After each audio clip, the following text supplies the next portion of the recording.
To challenge yourself, I believe, is the purpose of living. To go beyond the boundaries of your comfort zone.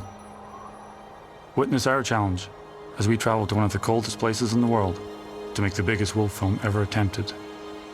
This is our story.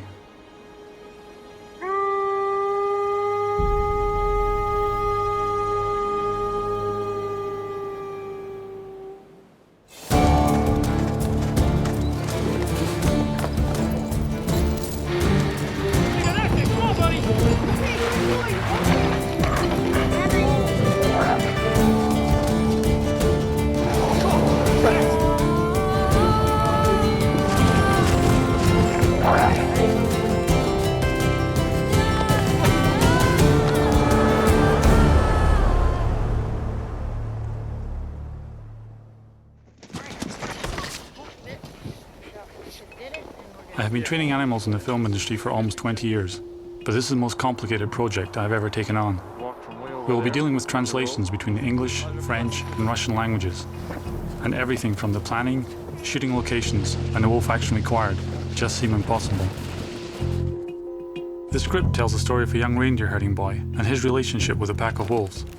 It is to be filmed in the Siberian mountains of Russia, one of the coldest regions on Earth. Although the script only requires 6 wolves, we will take 13 wolves with us. This way each wolf will have a body double to help ease their workload during filming. Both my crew and the wolves will be tested mentally and physically on a daily basis. But perhaps the biggest test will be on the relationship between my leading alpha wolf Digger and myself.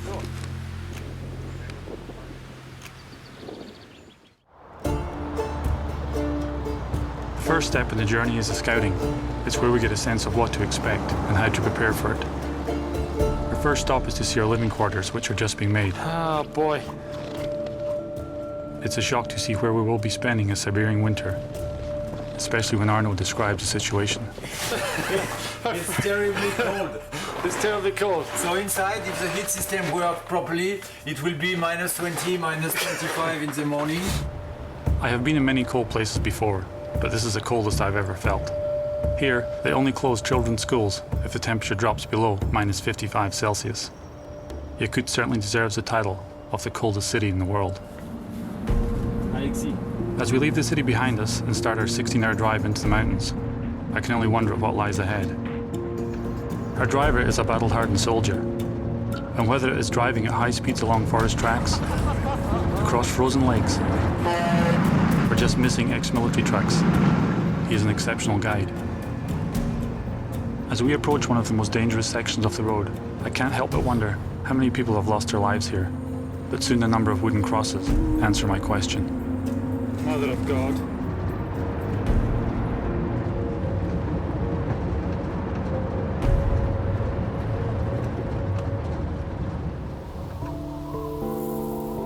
We arrive at the campsite and the temperature is -54 Celsius. It's hard to imagine that in 2 months, this location will be ready for us to bring the wolves to. And I'm not sure if my crew is ready for the non-Hollywood standards.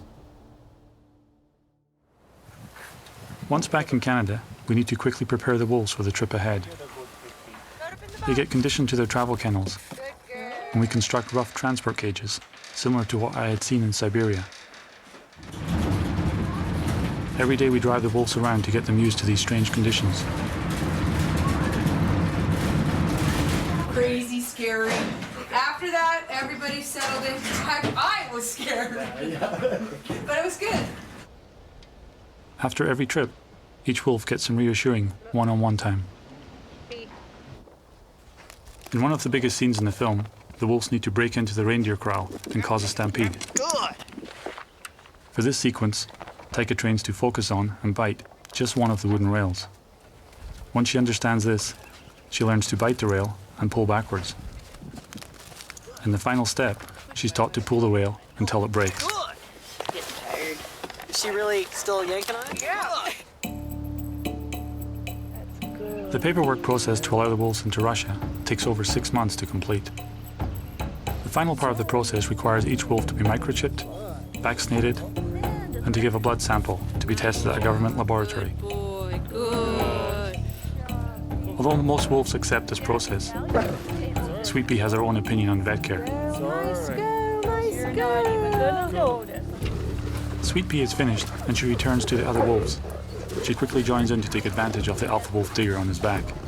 This is a very rare occasion and not one to be missed.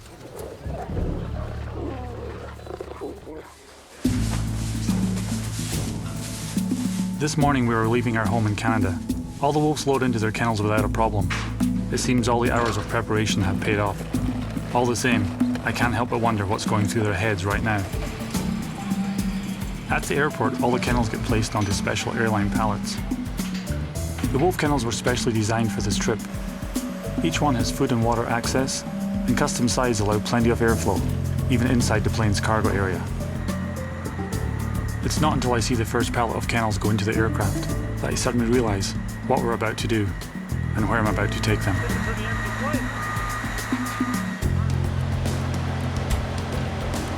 The next time I see the wolves, we are in Germany. They are being transported from the quarantine holding facility in Frankfurt to the first Russian cargo plane. As they're driven to the aircraft's loading hatch, I cannot help but think nothing in my planning could prepare them for the screaming engines of a 747. The whole time I never leave the wolves. I travel and sleep in the cargo section of the plane with them. It's the least I can do to make them feel safe. Even the sound of my voice or the smell of my hand against their kennels lets them know they're not alone on this journey. Hey guys, we made it. Hey buddy. Hey Sweet Pea.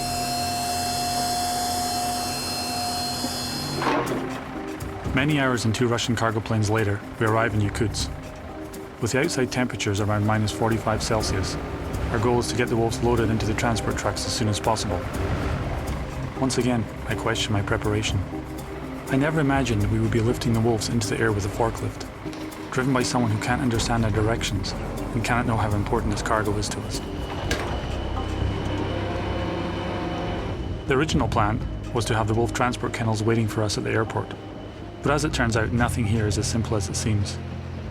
We have to drive the wolves across town to the customs holding facility, unload them again, and wait until the wooden kennels are placed into the truck. My hopes of this being a quick process are soon destroyed. We can only sit and watch as the show unravels before us. After much arguing and some last-minute alterations, everything appears to be ready. The wolves are finally loaded and all our paperwork is complete. We have been here for over 12 hours. We're going to have pizza and then we're going for 16 hours driving. With darkness upon us, we have no choice but to start our journey into the mountains. Although the temperature is close to minus 50 Celsius, I decide to travel in the back of the truck with the wolves, a decision that is not shared by everyone. The next several hours are plagued by breakdown after breakdown. It seems we go for a few hours and then another breakdown occurs. We're in the middle of the mountains with no help around. All we can do is wait and hope the drivers can fix the problem. We had agreed to all stick together in a convoy, but this plan seems to have been lost in translation. And the quality of the wooden kennels cannot hold up to the pressure of the wolves. When we finally catch up to the other trucks, we make an alarming discovery. Fuck.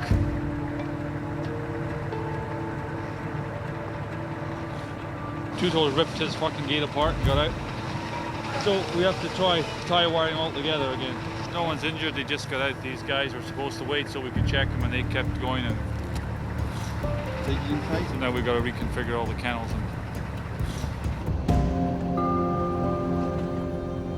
As the morning sun comes up, we can begin to appreciate the beauty of where we are, and my crew can see just how remote an area we are in.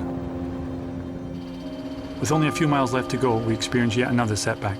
I'm not sure, I think either the brakes or the engine, some funny noise, and they want to stop and check it.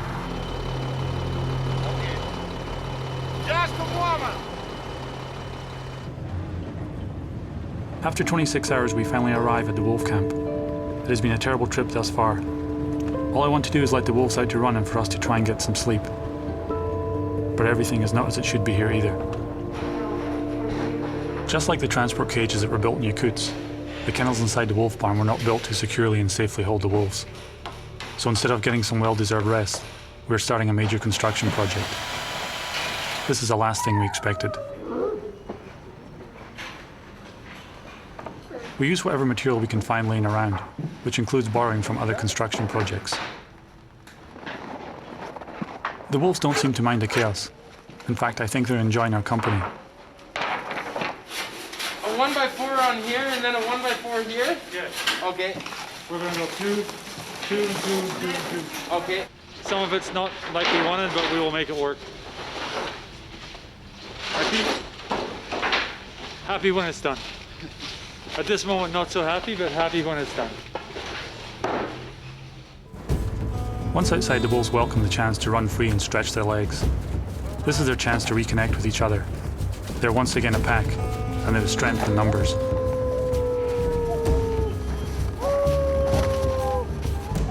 They take this opportunity to tell any local wolves they have arrived.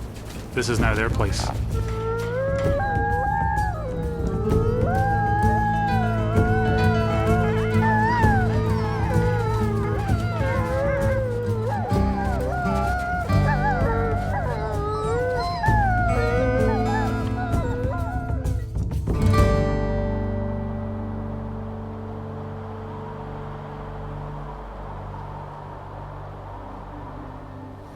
Despite the freezing temperatures, we have no choice but to keep working the wolves. With a tight filming schedule, we need all the prep time we can manage. Hold it. Hey.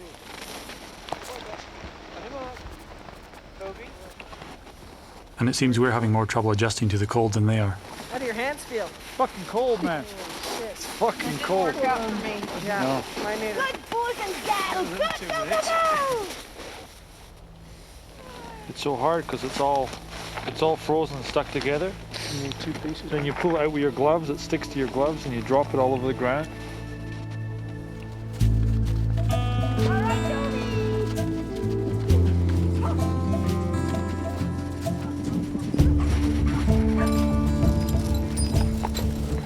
After every training session, we always let the wolves run and play with each other. This is important to reinforce the pack structure. The alpha wolf Digger takes this opportunity to remind everyone of his social standing.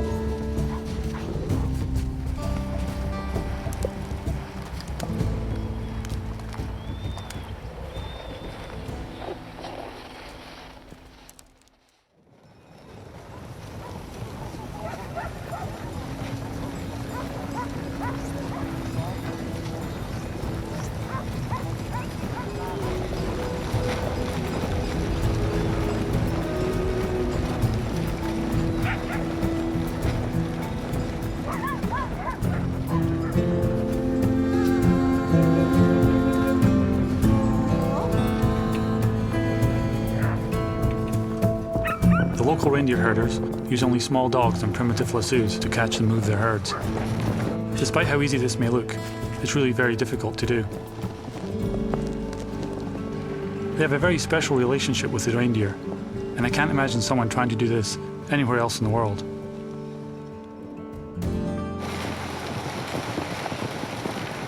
By bringing some reindeer to the corral beside the wolf camp, my hope is that the wolves will get a chance to become familiar with them and perhaps forget their predatory instincts, at least for a while.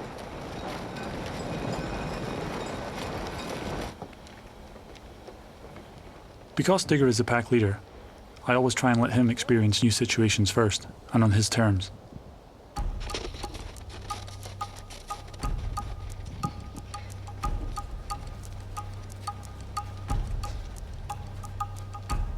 If he has the confidence and feels safe with everything, he will pass this energy onto the rest of his pack. He takes his time to approach and his body is tense. He uses his sense of smell to try and determine what they are. I don't know if the reindeer have ever seen a wolf before, but I know that Digger has never seen a reindeer. These two animals will never be this close in the wild, except in a predator-prey situation. With the number of scenes they have together, I can only hope Digger can work this out quickly, but it may take a few days.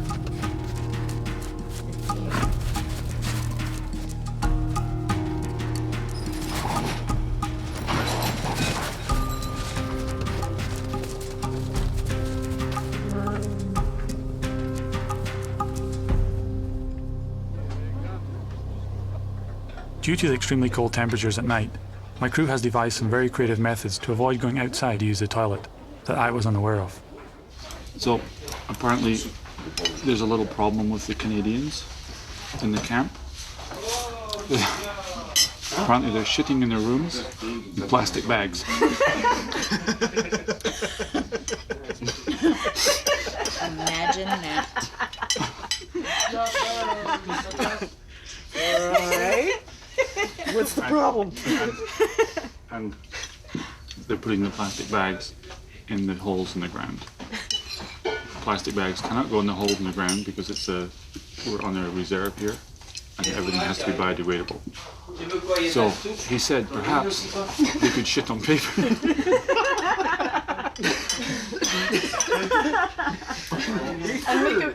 and make a buck. If you just... Well, I'm not origami. To make a toilet out of words. If you could just... Hang on. There's some paper by the front door there. If you can just get 2 or 3 sheets of paper and put it square on the ground, undo it on the paper and fold it up and take it outside. If you have to, Are we paper shit in your room. Hey, whatever works. Tell me again, Corey, what you said. Pull out of the bottom of the long johns. Oh, the legs are warm. It's like, Do you run outside with your ass shoe? no. He's got apple chunks coming out. I just don't understand what people do in the room. It's not a bad idea, really.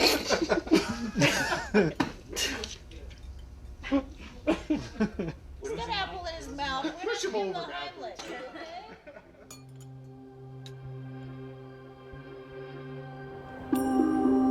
With the temperatures becoming almost unbearable, the debate over the icehole sequence continues. To make this scene work, I need to take Digger's trust and use it against him. This is the hardest thing I've ever had to do. The outcome may not only affect the filming, but it may destroy the relationship between Digger and myself. So the wolf will fall in there.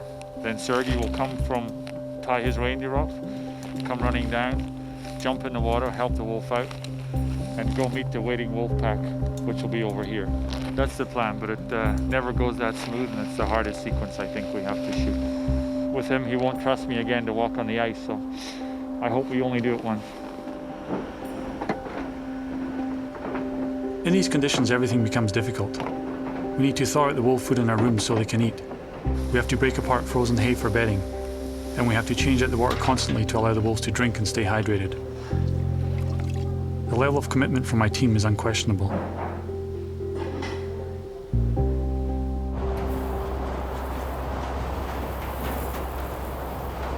Today is our first day off, and with the brutal storm, no one wants to go outside. That is until I'm told the wolf barn roof's about to blow off. There's no screws, there's no bracing. We had to fix the toilet roof, it's blowing away. I mean, I'm surprised it still stays there. As I walk back to my cabin, it's hard not to feel a little frustrated with the constant problems we seem to be having.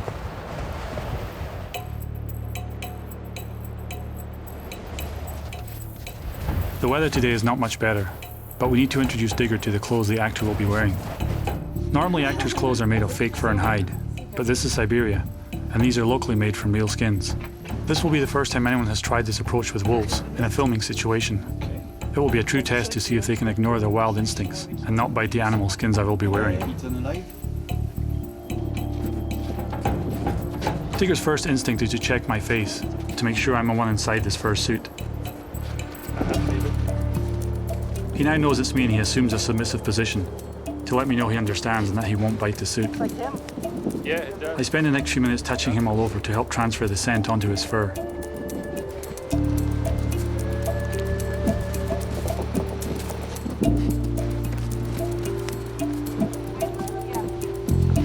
Now that the boundaries have been established, Digger is free to take his time and investigate the suit as much as he wants. He needs to be completely familiar with it, because the next time he sees it, it won't be me inside.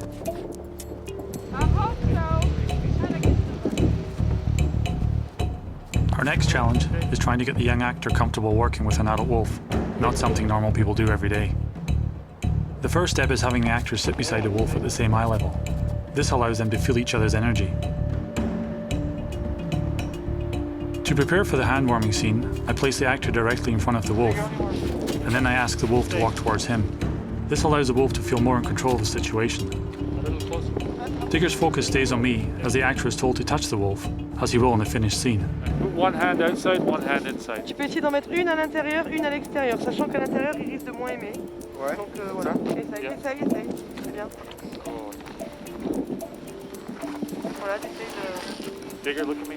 Digger. Dig it out. Good.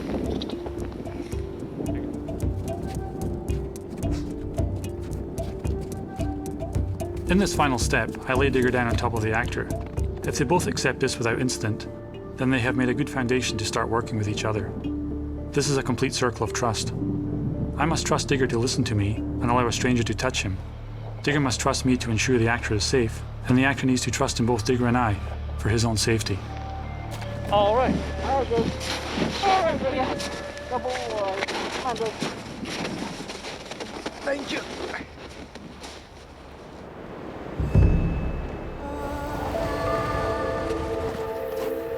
The morning of our first filming day is exceptionally cold. As the sun finally appears over the mountains, we are ready to start. This is a build-up to the icehole sequence. This scene requires the wolves to walk across the frozen river and look down at the ice. Go right here, buddy.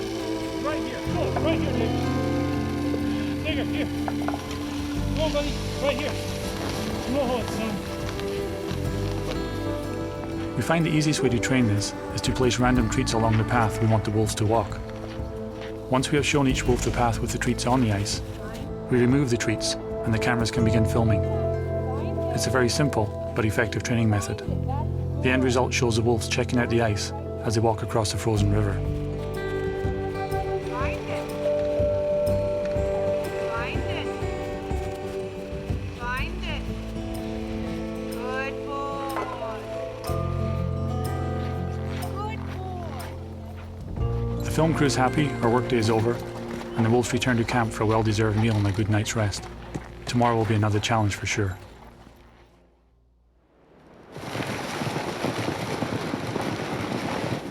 Many of the scenes in the film require the wolves and reindeer to work together. We already have reindeer living outside the wolf camp, but this is the first time they will meet without any fences between them. As always, we start slow and let the animals ease into the situation. Rubbing my hand on the deer and then letting the wolves smell it, they can get all the sense of the animal without ever touching them. To my surprise, the wolves are totally calm and seem uninterested in this exercise. He can just come with the reindeer, but not right up behind us. Just stay over here and just do a circle, because we'll go like this. This is a ridge right there. We're going to walk this way and along the ridge if he wants to do that. Digger, 2 toes, take a sweet pea. Right, Sally? Towards that. Cacklebugger. I heard you. Digger, 2 toes, take a sweet pea. I'm left. Yeah, okay, Mike. However, once the reindeer start to move, the wolf instincts begin to kick in. This may prove to be harder than I first thought. Perhaps that's why it's never been tried before.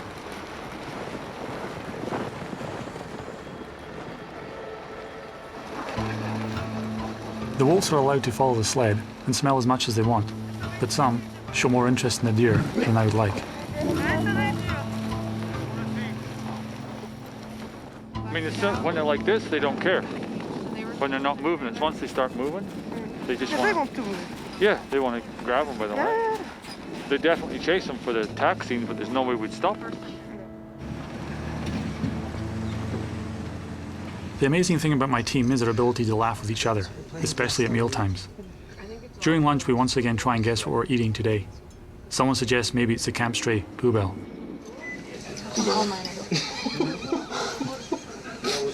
I heard Poobell.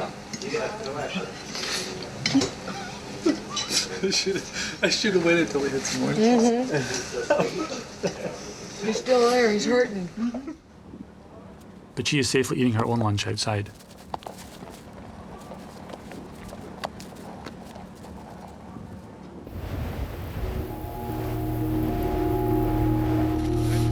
For the opening sequence in the film, the wolves are seen eating a deer. Before we can film this scene, we have to wait until some roadkill is available, regardless of how cold the weather is when it's found. The wolves have no trouble making this scene look realistic. Their natural instincts take over, and nothing can distract them from their surprise meal. Normally in the wild, there is a distinct order in the way the wolves feed. But this deer is large enough for all 3 wolves to eat together, without feeling threatened by one another. By using a zoom lens, the camera crew can get the close-up shots they need, without moving and disturbing the wolves. The shots roll down and now the hard part begins. I have never seen anyone take wolves away from a carcass before, and it's not something we do every day either. As always, our approach is slow and easy.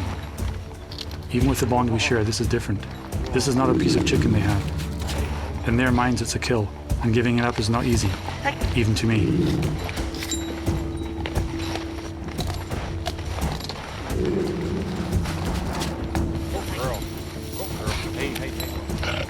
Sweet Pea gives me a clear signal it's her food.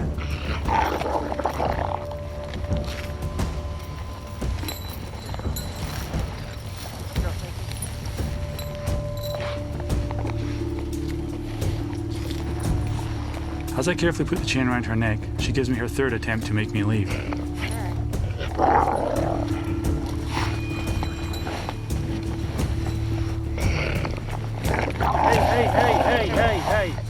Hey, it's me. It's all right. It's all right. When she bites again, I gently push against her. Using vocalization just like any other dominant wolf would, I change her mind, and she gives in.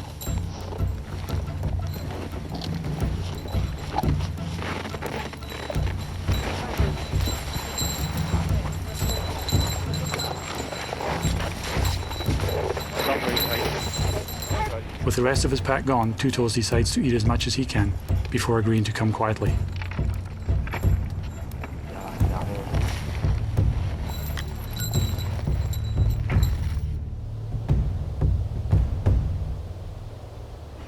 Just as Pooh Bell the camp stray is starting her day, we have already spent 3 hours working.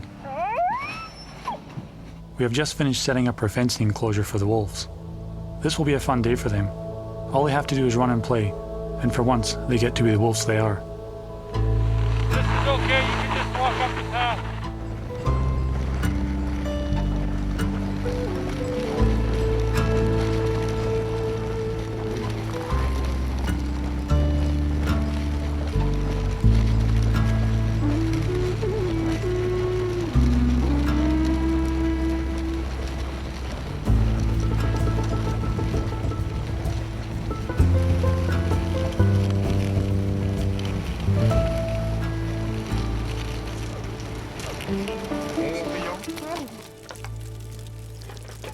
Taking time to eat is very important, especially in cold climates. But sometimes, wondering what is in the dish is difficult to figure out. Our plan today is simple. Position trainers and wolves at different locations within the fenced area, and just let them go and play.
With our regular transport truck broken down, we have no choice but to use one of the transport vans to take Digger to the icehole location.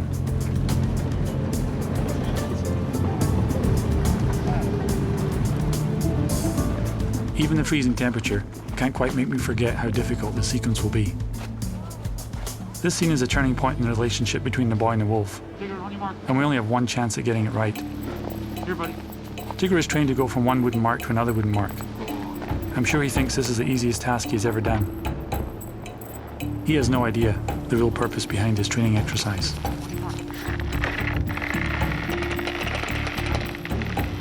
I don't think it's big enough. Do you? No, I hear what you're saying. If it was back to here,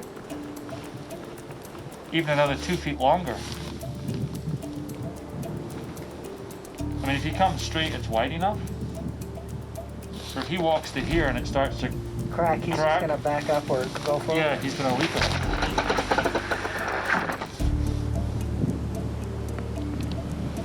Oh well, we'll chat about it tonight. I just want a second opinion.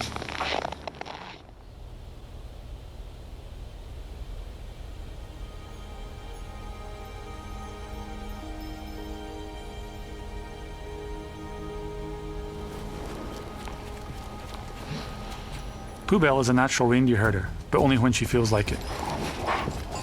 She is a stray who just wandered into her camp and prefers to stay with people all day instead of being a working dog. However, today, she decides to shake things up around the camp.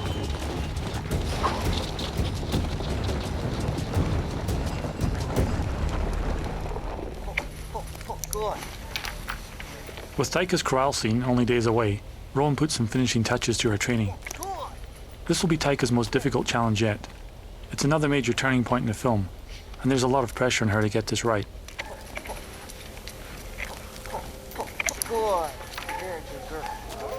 Howling, as a means of communication between the wolves, is a normal everyday thing for them. But our job is to encourage the wolves to respond to our signals, a sort of howl on cue request.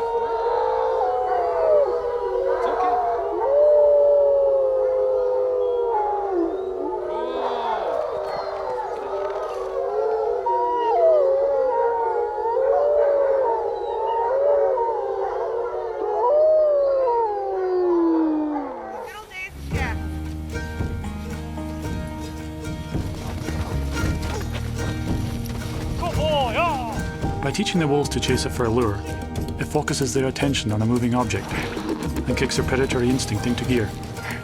This is very useful when we need all the wolves to run together and focus their attention in the same direction. There's also a fun game for the wolves, and with a bite pressure of over 1,500 pounds per square inch, when they get it, they mean to keep it.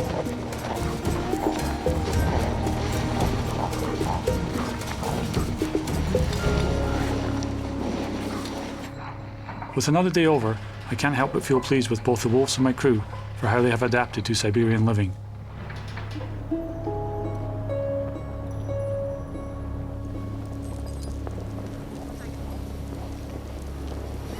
The next 2 days have a huge workload for both the wolves and the trainers. We will be working with over 200 reindeer in a very confined and dangerous space. No one wants to think about the possibility of something going wrong, but there is always a chance in this kind of situation. Okay, so you guys are ready? The reindeer breaking out of the corral are filmed first. This allows us to match their path when we film the wolves.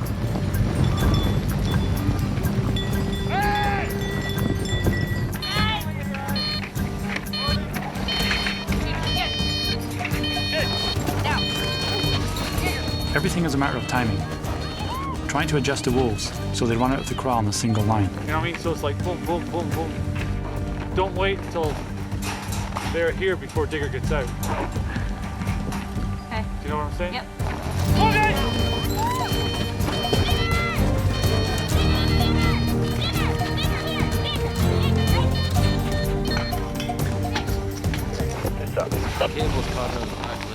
They said the last one was not bad at all. C'est vrai que cette dernière, sans vouloir plaisanter, si en dessous avec le vide, ça aurait peut-être été encore plus rapide. If you run more fast, could be better, he thinks. It's Gérard. Okay. Once everything is worked out, the final take is just what's needed. Getting the 2 thumbs up makes all the running worthwhile, and it lets us know the wolves are performing as we promised they would. Yeah. Thank you. The next step is to fill the corral with reindeer. To start with, we run the wolves between two trainers. This gives the camera crew the opportunity to film the wolves with the reindeer running behind the fence, as if they were in real danger. Next, we make the wolves jump at the fence, as if trying to get into the deer. Once again, we focus our attention on the fur lure. We give the illusion the wolves want the reindeer, without actually letting the wolves focus on them. Digger! Oh, you little fucker! Oh! Then, we focus the wolves' attention between the wooden rails. This allows the camera to get the magic moments of the wolves' faces with reindeer legs running past.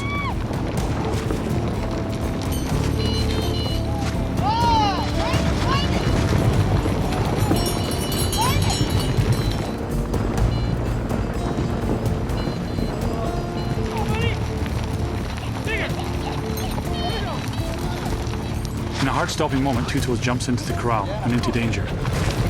The thundering hoofs of the reindeer can kill him instantly. Now he's safe, the camera crew decides they have all the footage they need. There is no need to push the limits anymore today.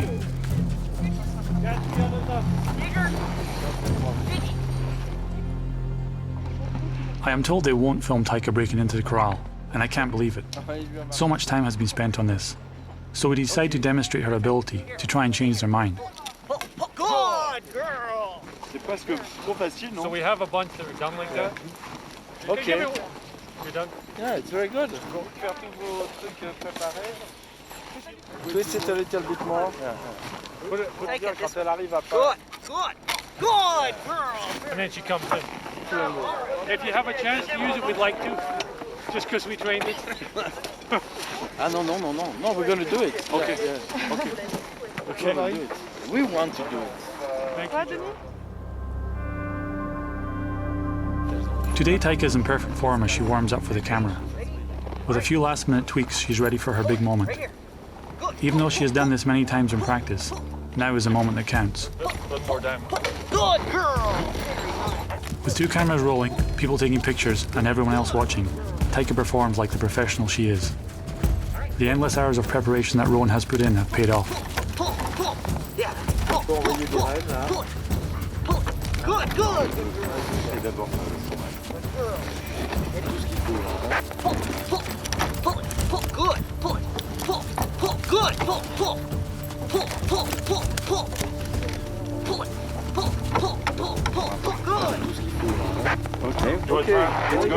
Suddenly, a new idea is formed.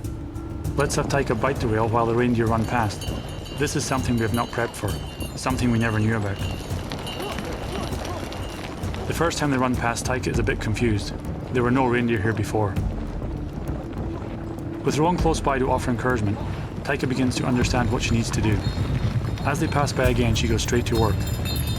If anyone had asked me before if this was possible, I would have said no.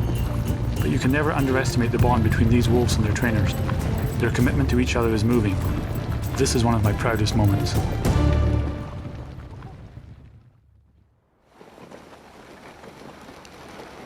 Yet another seemingly impossible sequence in the film. The wolves have to follow the reindeer sled across the frozen valley. Although we have shown the wolves the reindeer sled before, the way they acted did not fill me with confidence. And now they will be running free as a pack. My plan is to first walk all the wolves behind the sled as a group, and let them see the reindeer up close. Then, with me sitting on the sled, we let Digger off first, followed by each wolf in turn, slowly building up the pack numbers to avoid any sudden bursts of energy within the group. I try and focus their attention on myself and the sled. This approach seems to work until we let Taika off. Taika! Taika! Taika! Taika! She just can't help but test her boundaries. Yeah. Knock it off. But it was so good yesterday. The final element is to throw the fur coat into the mix. Hopefully, we have shown the wolves everything they need in order for this scene to work.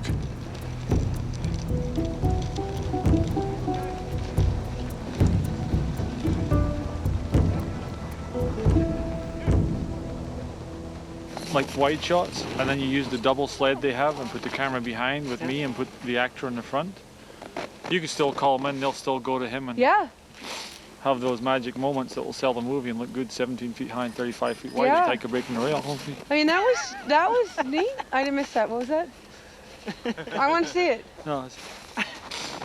Yeah, that was a little bit of magic.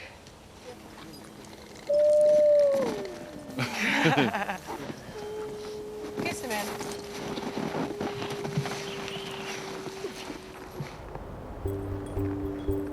When you work with wolves, you try and avoid surprises in their day, especially during filming. All of our surprises have been blamed on information getting lost in translation, which has happened again today. A stuffed wolf needs to be added to the scene. Just the kind of surprise I didn't need, as we try and lay 2 wolves down on top of an actor. Today is especially tough with freezing temperatures. Even the wolves are cold, and keeping their focus is getting harder every minute. Andrew? Yep. Can you remove the black stuff just behind you? Yep. During these moments when you're so cold, it would be easy to give up and say you can't do this scene. But we didn't come to Siberia to give up. I trust in the wolves, and I know we will get through this. Because they said that it was magic when Digger was in between the leg with the head and the top of the body. Yeah. With the scene over, everyone grabs some hot soup to warm up. But I cannot eat right now. I have just been told that with today's freezing temperatures, the ice has formed, and the ice hole sequence is going to be next. My heart is sinking with the news that we will now be shooting the ice hole scene. I've been dreading this moment since I read the script. It's so easy for people to write scenes and draw storyboards. For them there is no emotional attachment to the wolf, no bond to break, no trust to betray. There is no way to prepare Digger for what's about to happen. I can't tell him it's safe, or that I will be right there beside him all the time.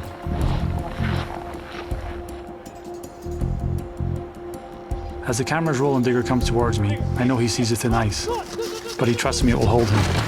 The second the ice breaks under him, his eyes are filled with confusion. Digger, here! What did he do? Digger! Hurry up! He's gonna come out! Digger! He's gonna come out, guys! Do it there!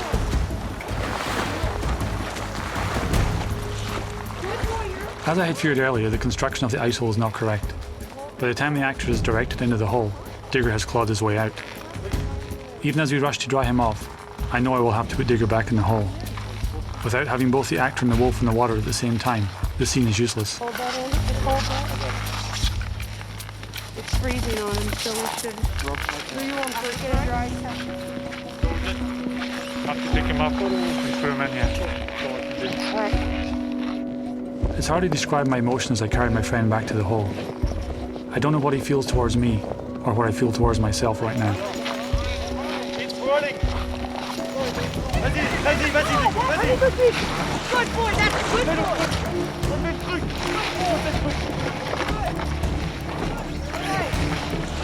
It's alright, Digger. It's alright, Digger. It's alright, Digger. Come on. It's okay. It's okay. Right here, buddy. Right here. Good. It's okay. It's okay. Oh, good. I'm sorry, buddy. Just give us a second.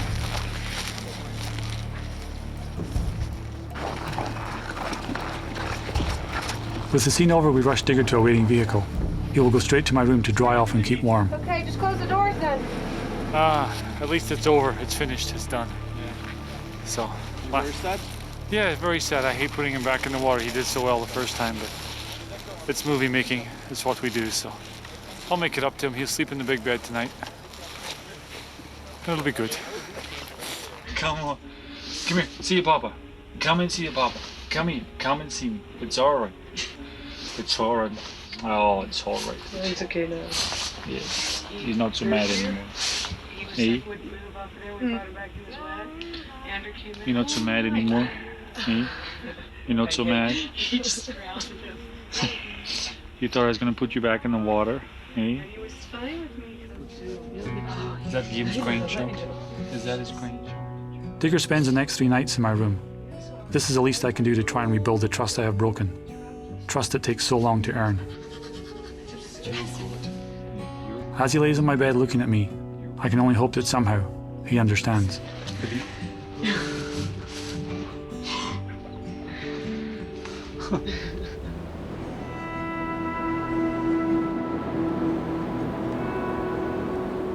Today, we decide to walk the wolves to 30 minutes to the filming location. Our idea is to try and burn off some of the energy and make them more relaxed. Put this guy forward at 2 or 3. Il veut que tu rallonges un peu là. But once again, we didn't have all the information. It seems no one told us there was a third reindeer tied to the back of the sled. A very important fact to leave out. This now adds a whole new twist to everything, and it could go terribly wrong.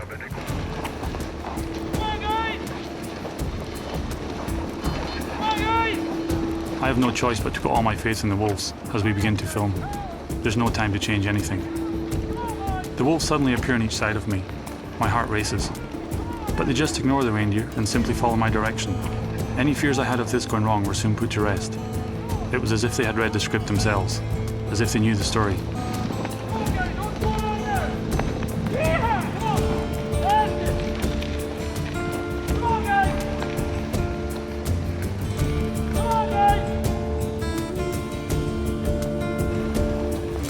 As we travel back and forth, I am reminded of the bond we share. This has never been done before, and I'm sure it will never be tried by anyone else again. People get a chance to see predator and prey working together against nature's instincts. These moments are the heart of the film. These moments are magical.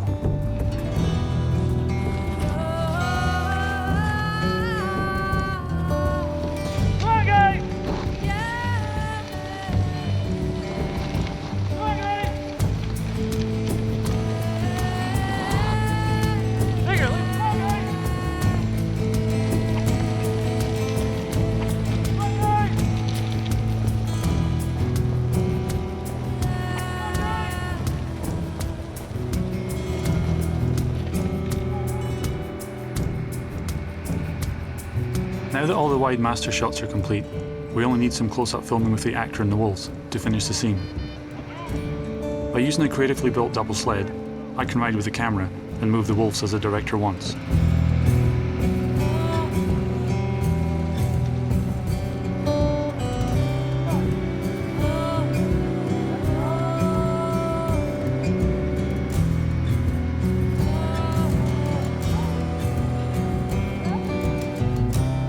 Once all the wolves are safely gathered up, we begin to walk back to camp. This gives me time to think about everything we just did with the wolf. But I try not to think about tomorrow. It can wait a few more hours.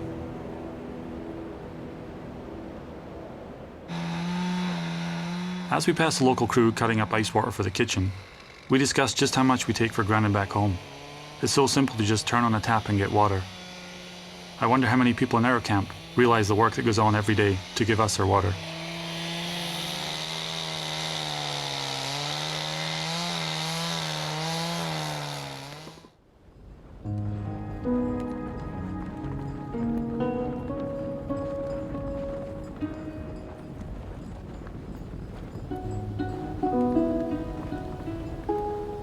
This should just be another day filming with the reindeer sled. Up to this point, things have gone really well. But today, the energy seems different for some reason. The wolves, the reindeer, and even some of the people just seem to be on edge. Not the feeling you want to have before doing a scene like this. Okay, Cat, you stay and watch Toby. Digger seems to be very focused on the back reindeer, and it seems to be getting agitated as we prepare to start work. Allez. Bye-bye.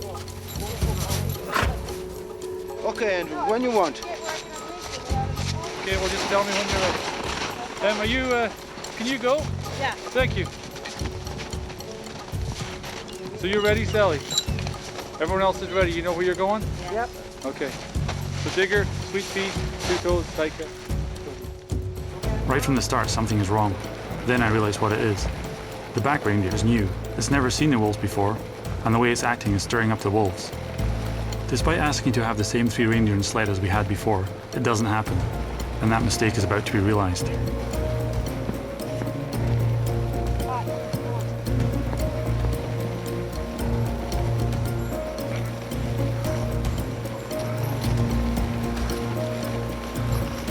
Suddenly Digger can't fight his instincts any longer, and he goes for the back reindeer. He's quickly followed by 2 toes on the others. It's suddenly a dangerous scene with me in the middle. Andrew, you okay? 2 toes, up, 2! 1, 2 toes, ready! 2 toes, 2 toes, ready! 2, Digger. Leave it! Hey! She's on track! Lexi, grab them. Digger, right here. Digger. Digger. Hey! Come on, stay down. Focus on the wolf and pick him up. Digger. Stop. Don't stand around yelling. Focus on the wolf and grab him.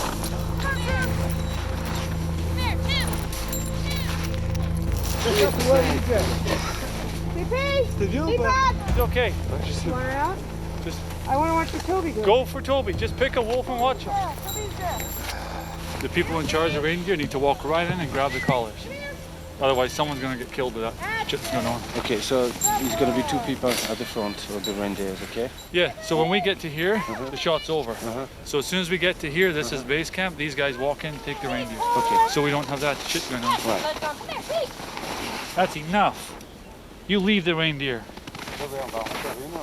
Even as I scold Digger and we finish the scene, this was a good reminder of how quick things can change when you're dealing with a pack of wolves. Digger, come on! In the end, the wolves listen to me and everything is okay. The pack order is once again established with me on top. But I can't help but wonder, perhaps the bruises on my body are his payback for the ice hole day. Je suis là. Non, c'était juste pour transmettre à Andrew que c'était vachement bien. Just to say to you that it was really good. Oh, you should get that on camera. Let's try that again.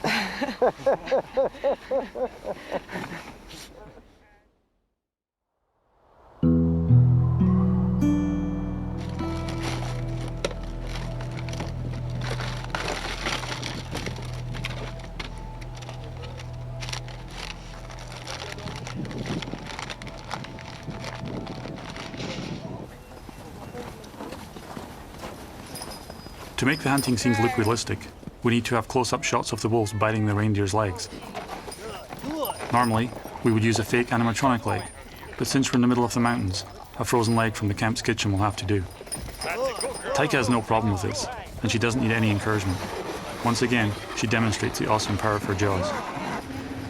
Although this is a rough and ready contraption, it serves the purpose of teaching the wolves to run after the leg and try and hold on to it. Okay, let it go. Faster, Mike, faster.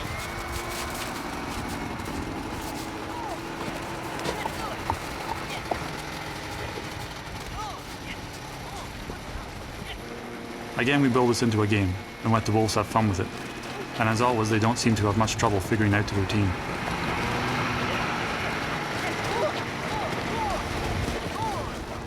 By the time everyone has had a turn, there's not much left of the frozen leg. And as I pick up the remains of the day, I can only hope we had enough time to teach them, because we film this scene tomorrow. I am pleased to see the grip department has devised a more creative leg attachment. I also wonder if the kitchen knows we're using another one of their legs. We're going to film this scene in a frozen river, so we can get the longest, smoothest run possible. This will help both the camera crew and the wolves focus on the leg. Sweet Pea is the first to have a go. The tricky part is getting the speed just right, so the wolf has a chance to bite the leg.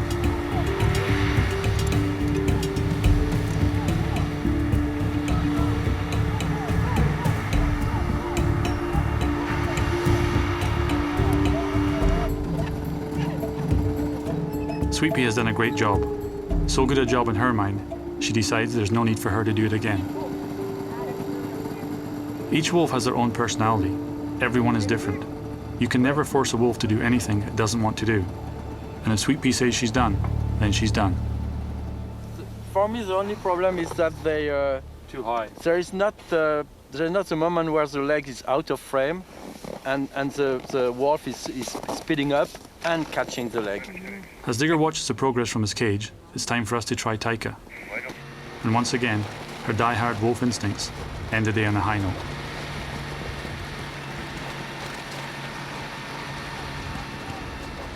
The moment where you shake it, and that was very good, very realistic.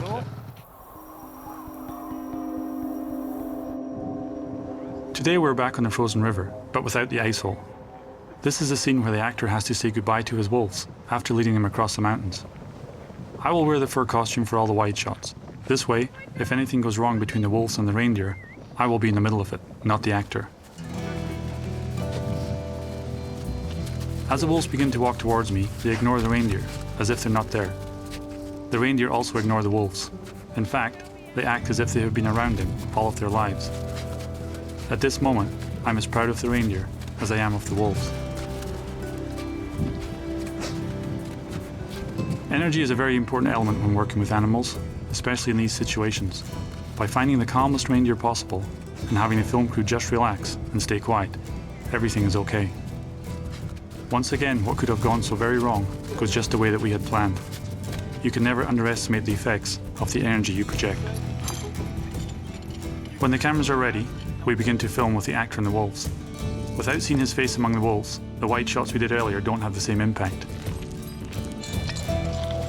The actor is given the signal to call the wolves. If he is nervous, it doesn't show. Just like earlier, the wolves walk into their correct positions and wait until the actor prepares to leave.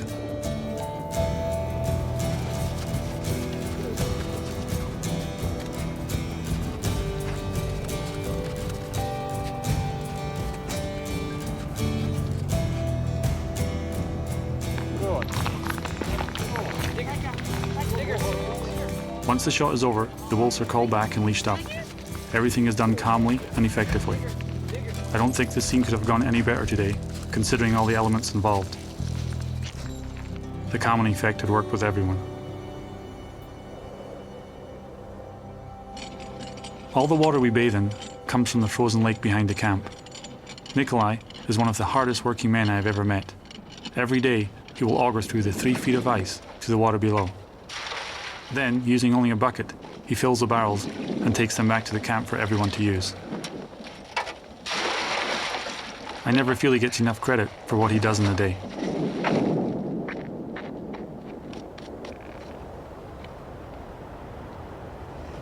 With all the difficult sequences we have filmed during the winter, I think we saved the best for last. In this dream sequence, the actor is going to be wearing his usual fur suit from head to toe, but he's going to be lying flat on the ice with his legs buried and fake legs on top. The real challenge is to have the wolves eat his fake legs without touching any other part of his body. So once we walk up, you can go, and we're going to take the chains off. You should roll when we walk up. Once again, the circle of trust between the actor, the wolves, and myself will be put to the test. When the camera is ready, the wolves are placed onto the fake legs, which contain some meat. But Tyke is very dominant, and Two Toes moves away to find another place to eat. By quickly moving in to comfort him and showing Tyke I am the boss, she soon accepts Two Toes eating beside her.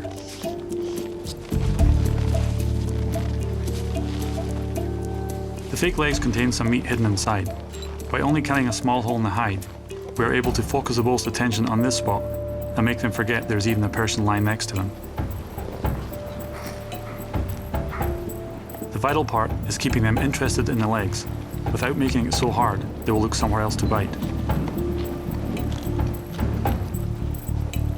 When the shot is over, the actor gets out of the hole and some adjustments are made to make him feel more comfortable. Taika seemed very focused on her spot as I reset the meat on the legs. Then the director asked me for a third wolf, another curveball thrown in at the last moment. Because Digger is the alpha wolf of the pack, I decide to use Sweet Pea. She will be less likely to challenge anyone over the meat on the leg. Once the crane is ready, the 2 original wolves are placed onto the legs. When they are fully committed to their task, Sweet Pea is sent in to join them. But once again, Taika is dominant and chases Sweet Pea away. Everyone holds their breath as Sweet Pea returns and goes for the actor's head. But her name is Sweet Pea for a reason. This is why I chose her for the scene. She only wants to play with a hat and have some fun. Some days they surprise you. They can take a difficult, stressful situation and turn it into a light-hearted occasion just by being themselves. I can think of no better way to end the winter shooting.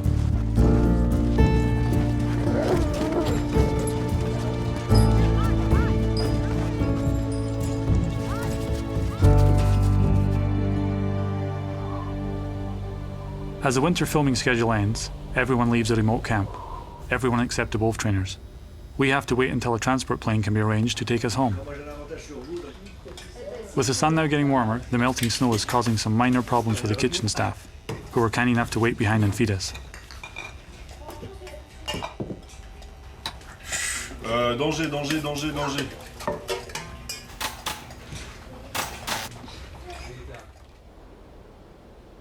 With nothing but time, we find some creative ways to entertain ourselves, from ice hockey to baseball to local reindeer rides. Nothing is above our imagination.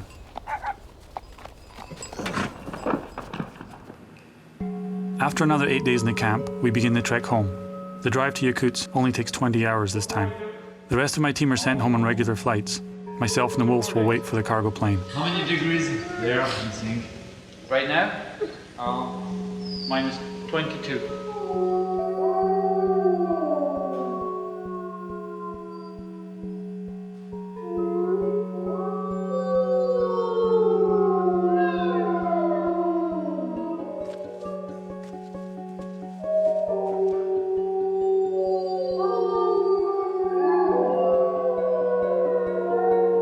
As I wait in the customs warehouse with the wolves, they begin to howl. It is a low, heartfelt howl, the kind of howl that touches you inside. I want this journey to be over for them.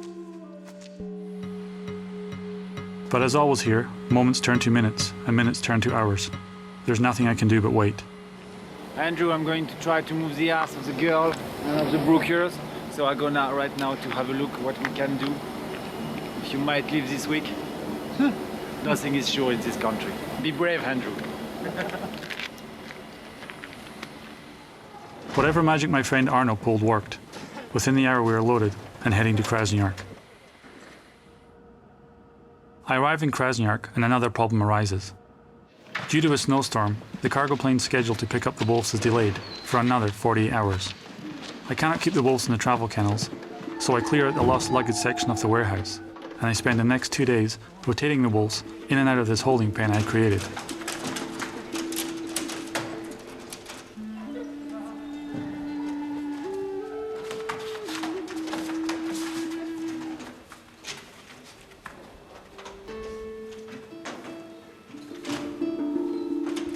I always let them out in groups so they can play and interact with each other. This seems to keep their spirits up. I eat from the vending machine and sleep with the wolves in the warehouse. I will not leave them here alone. When do they get out and play together?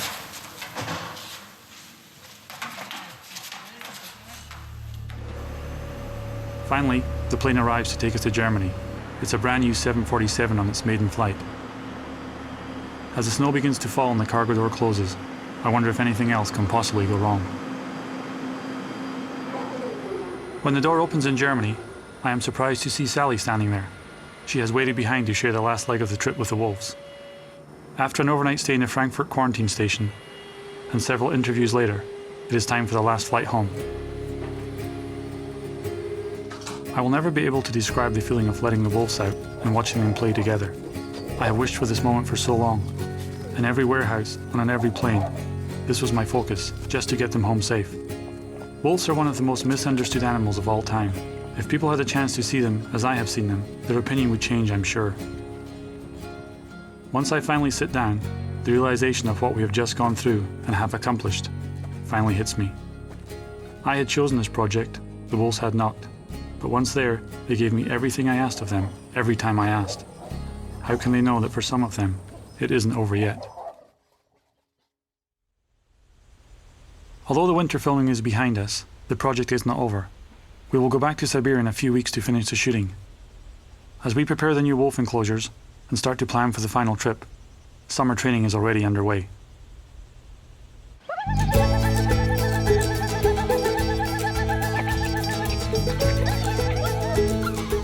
All the pups are trained to respond to a buzzer. This enables us to direct them as needed for the camera. They all train and live together as a group. This allows them to bond with each other and to form their own little pack. We raise some of our pups from 3 weeks of age. This allows us a chance to build a unique bond with them. Even at such a young age, all the contact with people is very important. She's all done. That was a good job, Rippers. Good girl, Ripley. That was a good girl. Their development rate is far above that of a domestic dog. But just like a dog, they still like the human affection. Come here, Hardy. We're gonna change it. We're gonna change your tucker break.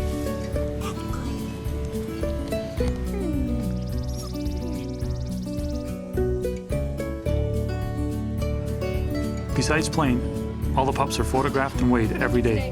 With these records, we can carefully keep track of their development and spot any problems before they become serious. Every work session with the pups ends with playtime. This interaction is so important in their development with us and with each other. Equally important is making sure they get enough sleep.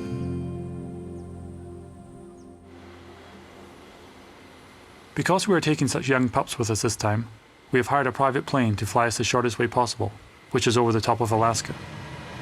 This is a whole new experience for the pups, as they are loaded one by one onto the ramp. Hey guys, hey, hang on a sec. Give me one of the big metal ones first. I can only guess Digger's reaction at once again getting loaded onto another aircraft. This may be a much faster plane, but it takes some careful packing to get everything to fit. Once all the gear is loaded, the pilots waste no time in getting us into the air. We're closing. Get that stuff out of here.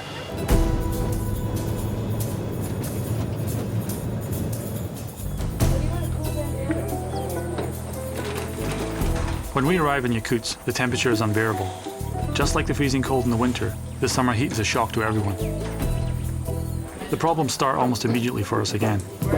The truck provided for the wolves has a metal floor, which is too hot to touch. So we quickly need to devise a wooden floor to keep the heat from reaching the wolves. While we hurry to complete the floor, we keep the wolves cool by spraying water on them. Even Digger seems to enjoy this treatment.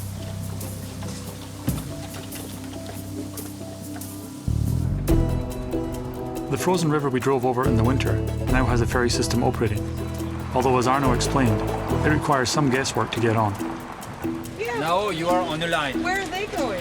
Which one? These people. On another ferry, on another ferry, on another ferry, on this one. Oh. You have, in fact, the problem is the ferry arrives, nobody knows where he will stop. He will go there, there, or there. Then after, this is the big mess. Everybody is moving to the ferry. So, yes, it's like this.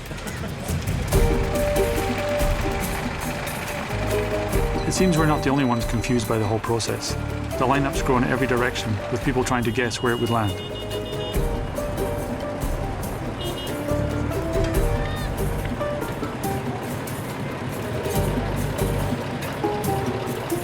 By the time night falls several hours later, it's our turn to board.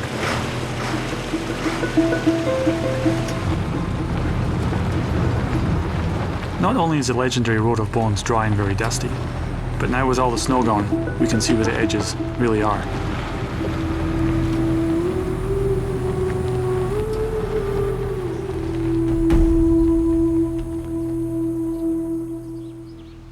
When the drivers need a break, they just pull over and sleep. The wolves also take this opportunity to close their eyes. However, the young pups demand our constant attention. She's got my leg. Look at this. Look at her. Hey, she goes, Dad's here. Kill him. Это Алдан River. Здесь воды. The road never seems to end. So during a brief stop, we have a quick recap of where we are and how far we have to go. 40 kilometers to the ferry. So that's 1 hour? 40 times, yeah. An hour. Да нормально, все нормально. An hour.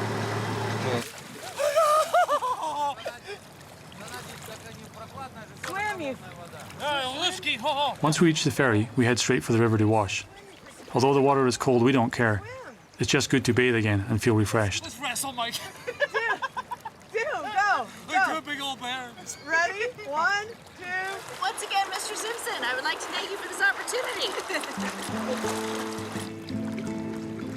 After we have all cleaned up, it's time for the wolves to enjoy the water break. It is hard to imagine the last time we were here, we drove across this river. It seems the wolves are feeling as dirty as we were and welcome the chance to swim and cool down. You're on the ground, too. Put your feet down. You're good. At this point, we don't care what anyone thinks about a bunch of Canadians swimming with wolves in the river. When it's finally time for us to get onto the ferry, we once again have a little trouble. But after some time and a few different ideas, they try another approach, and we're on our way again.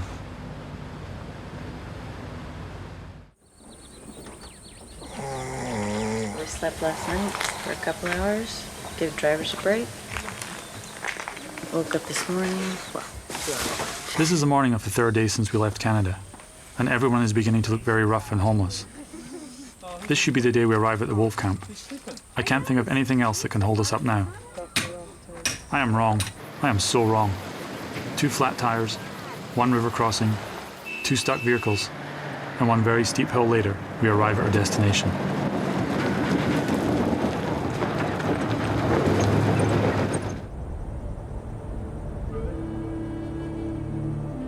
Siberia looks totally different in the summer. All of this beauty was hidden from us before with a blanket of snow. I'm glad we have come back here.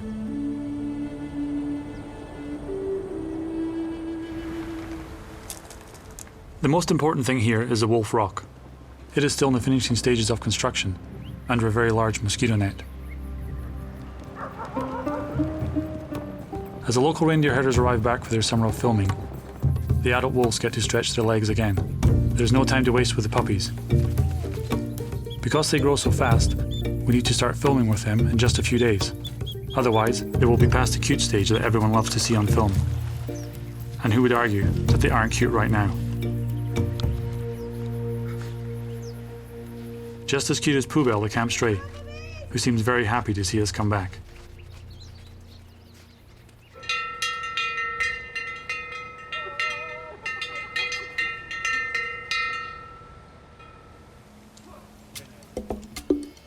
The first day of filming is perhaps the biggest gamble we have taken on this project, far above putting wolves with reindeer or wolves with actors in fursuits.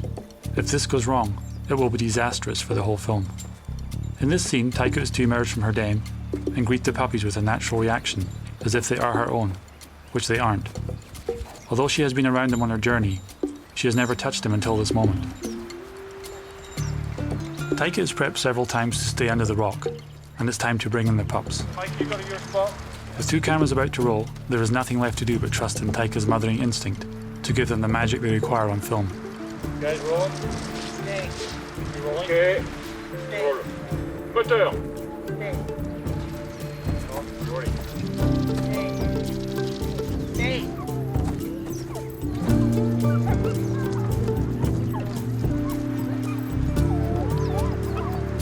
Everyone holds their breath as the pups are let go and Taika sees them.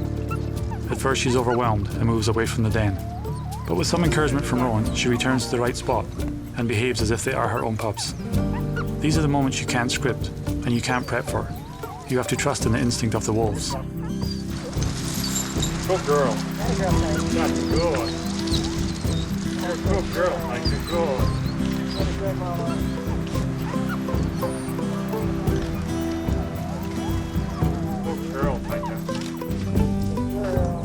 Both cameras keep rolling until they run out of film. Every second is usable for them. They're all golden moments.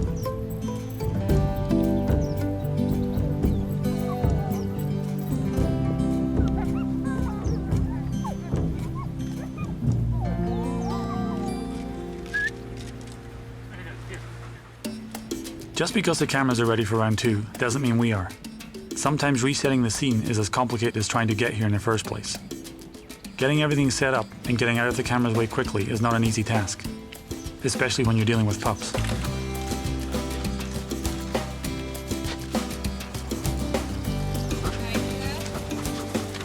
We had the rock designed not only to allow Taika to go underneath it, or to have a camera inside it, but it is shaped to allow the adult wolves to rest on top of it without the pups getting to them. At least this is a theory, and it works most of the time.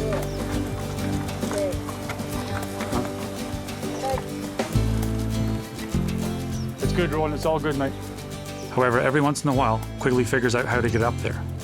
But getting down sometimes requires a leap of faith.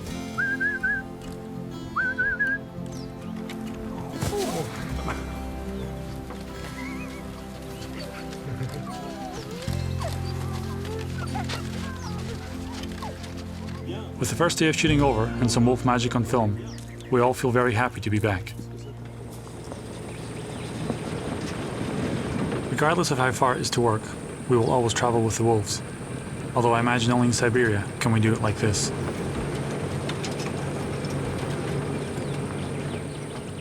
Apart from being a beautiful location, it is full of mosquitoes. As the wolves have the only bug-free zone available, we are left with good old spray tactics. Stay cool. Today is Digger's turn to enter the scene. We practice with him by himself, so he knows exactly where his end marks are, just like a human actor. This way, the camera always knows where he will stop, and they can keep him in focus. Sometimes it is the smallest adjustment that makes a difference between a good take and a bad one. Good. right, Dig. Come on, Dig. Dig.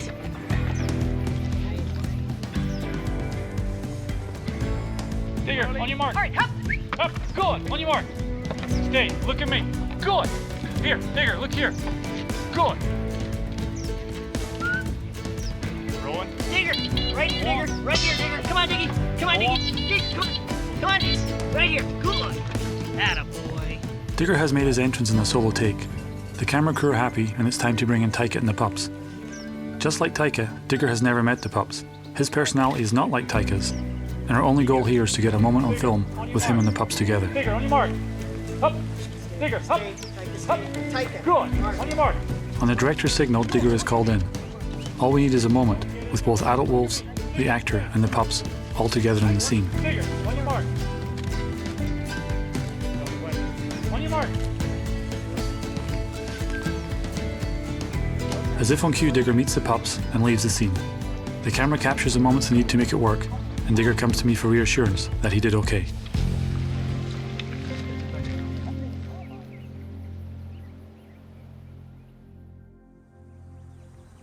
As Poobelle sleeps outside in the sun, my crew is inside on a long overdue mission.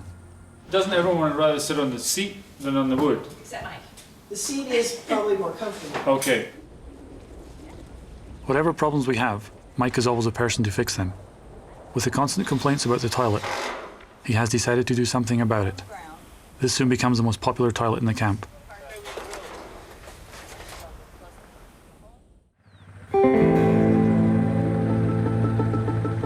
The next morning as the camp comes to life, the temperatures have already started to climb. By the time we begin to film today, they will be in the high 30s.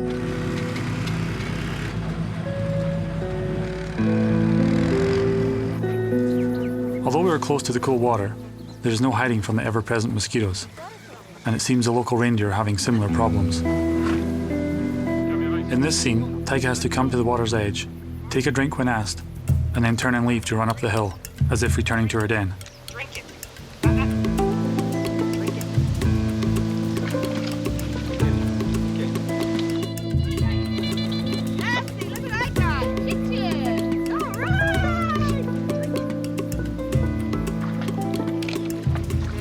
After doing the first take perfectly, we do one more just to be sure. However, for Taika, given the choice of running up a steep hill in this heat, or simply turning around and going for a cool swim, the choice for her is clear. Although a swimming wolf is not scripted, the camera crew decide to film her anyway. This is too good an opportunity to pass up, and no one blames Taika for adding her own twist into this scene. Come on. There you go. Come on, sweetie. Taika. Right here. Come on. Come on, Taika. Good. Drink it. Take a drink. Once she has a few moments rest, we give it another try. And right on cue, she walks up to the water and takes a drink, then turns around and leaves.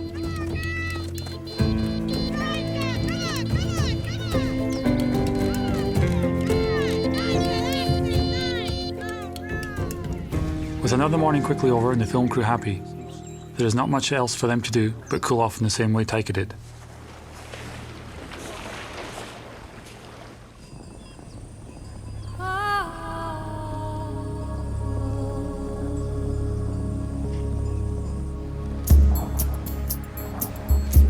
Today Digger is working with Palm, the main actress. In this scene, he has to look at her, then look towards a herd of reindeer nearby. The director requires precise eye lines from the wolf in each direction. Although the scene is fairly simple, it still requires 3 trainers to make it work smoothly. Rowan at the start, myself working Digger, and Sally getting him to look towards the reindeer. It's only because of all the hours of training that Digger knows to work for me, but to also listen to the others when needed. On your mark. Good. Look at me. Good.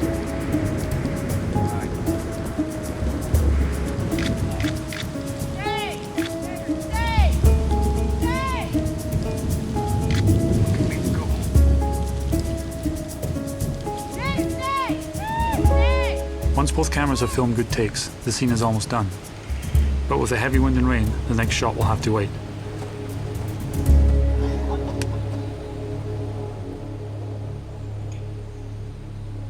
The final shot is for Digger to snarl. And just like chasing the lure in the deer leg, we make this into a game for the wolves. The game is for the trainer to try and touch the bone below Digger, and when Digger shows his teeth, the trainer turns away as if scared, and the wolf eats the bone. Once the wolves learn this behavior, it only takes a few seconds to get the shots they require to complete the scene.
Summer is now officially over. We only have one filming day left before the project is complete. People pass the time any way they can. Some play competitive sports, and some begin the cleanup process. For us, it is once again preparing for a long journey home. While we begin to think about leaving this camp, a place that has been our home for so long, we can't help but wonder what will become of Pooh Bell once all the people have left.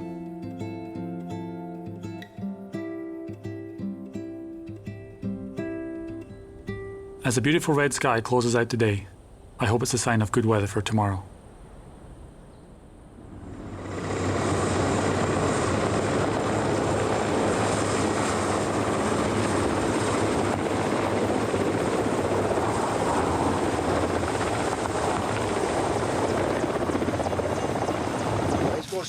Andrew, Andrew first. Yeah, yes, you put your everything inside. Yes, I think you'll only take Yes. Just because it's the last day doesn't mean the problems have ended. Throw a helicopter into the schedule and everything changes. Despite having a detailed loading plan, putting it into operation is a totally different thing. With so much equipment to go to the filming location, everyone wants to be first. Although the helicopter is big, most of the room is already taken up with fuel tanks. Once the wolves are loaded and we are in the air, we can once again see the beauty of where we are. And the fact that we're about to film on top of a mountain that perhaps has never been walked on before makes the whole thing very special.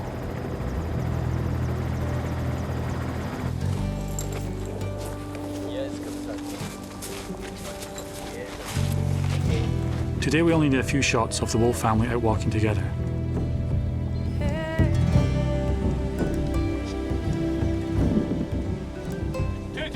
But as the wolf pups get bigger, they also become more independent, and sometimes trying to get them with the adult wolves is not so easy. Although any footage with the adult wolves and pups is great, today we need that special family moment. It's easier if they don't come from somewhere and they are just in position. Is it easier for you? No, because that means I have to be there and walk out and then they tend to follow me. We decide to film some close-up shots of just the pups working before trying the family picture again. As the pups become more mature, it's easier to get them to focus on working alone. I can already see which ones have a great working attitude. Good. Was good, rolling all the time. With not much time left in our day, I decide to use the same technique that worked so well for us before. Action. Find it. Hop. With the mountains in the background and all the wolves looking like a natural wild family just out searching for food, the shot is complete.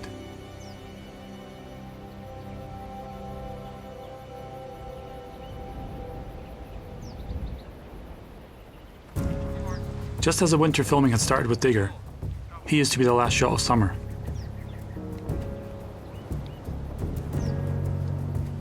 As I place him on his mark one last time, I quietly thank him for everything he has done for me. Digger, like all the others, have given their hearts to me in this job. They have given more than I could have ever hoped for. They never gave up, and they trusted in me, even when every instinct told them not to. We have done something special here in this beautiful place. We have seen things no one else has seen, and we have accomplished something people said could never be done. And if I could talk to him as I talk to you, I would tell him I love him, and that he means the world to me, and I would say sorry for everything I put him through. If I never do anything else in my life, this will be my moment, and I'm proud to have shared it with my best friend. So now we are home, home, yes, home. A long time we set out along this road that brought us back home. Elk urine. Elk urine. Elk's pee. But it froze. We try again. My name's Rowan Harlan. I'm an animal trainer. My hobbies include watching movies and long walks on the beach. Really? I'd like to take the opportunity. Thank you. Pizza. Sorry, he made me do it. Sorry, Davey. I'm so sorry. Davey, how do you feel about that He pizza? made me do it.